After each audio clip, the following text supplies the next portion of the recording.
Want your business to stand out and build trust on WhatsApp?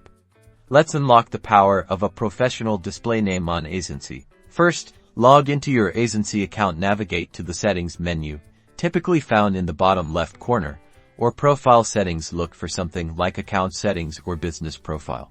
Once you're in the settings, locate the display name field. This is where you'll enter the name you want your customers to see. Make sure the name is less than 25 characters. Type in your official business name, keeping it short, memorable, and professional. Aim for consistency with your branding across all platforms. Don't use misleading information, abbreviations, or personal information that doesn't align with your business identity. Be professional. Emojis can be used to enhance your brand image. After entering your display name, click the Save or Update button to apply the changes. The change will be reflected on WhatsApp within 24 hours.